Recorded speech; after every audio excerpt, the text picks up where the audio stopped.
Good morning. Happy Thursday, church family. Boy, do I ever miss you. Where have you been? I haven't seen you in church for months now. Wow. Don't we all look forward to getting back to normal? That time of fellowshipping together, worshiping the Lord together, giving each other a big hug and a handshake, and hanging out at aloha time or afterwards for coffee and donuts. Well, we can't do that quite yet. As you know, some guidelines have been relaxed a little bit, allowing churches to have what they call in-person services. And some churches have rushed ahead to implement that as best as they could.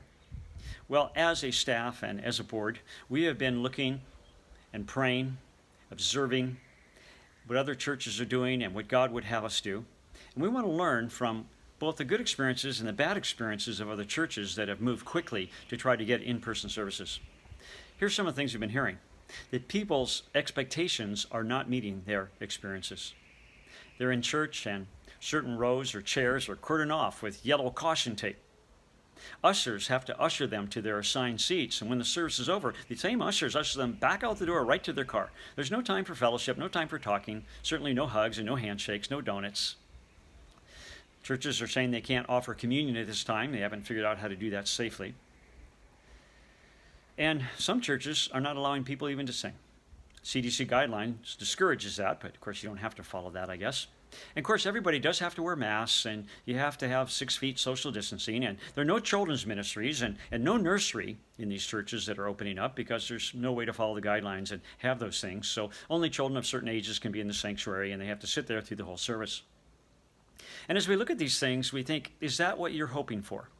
We want to provide the best possible experience for the greatest number of people. So we're moving slowly, wisely, cautiously. We're analyzing, we're preparing our sanctuary for adding people during our live stream. We are working toward that, but we'd appreciate if you would be patient with us and pray for us.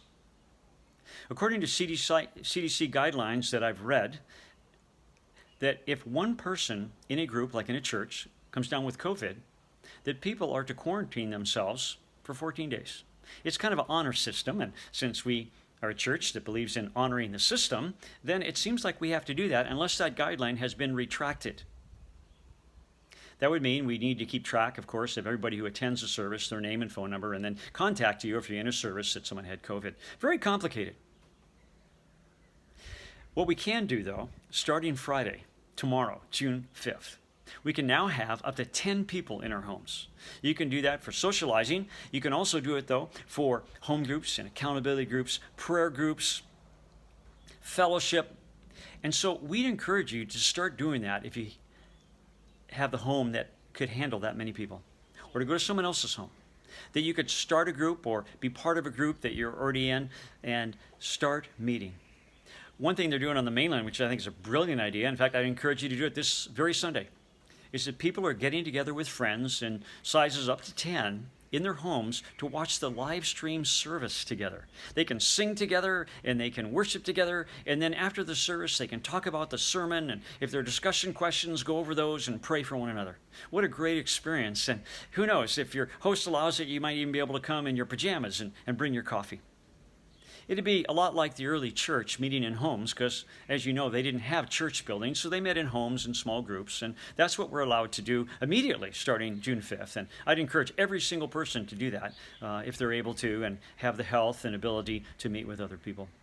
In the meantime, we'll be moving toward having in-person services. So we ask you to be patient and to pray that we'd have wisdom on how best to do this, because we sure miss you, we love you, and we can't wait to be back together again.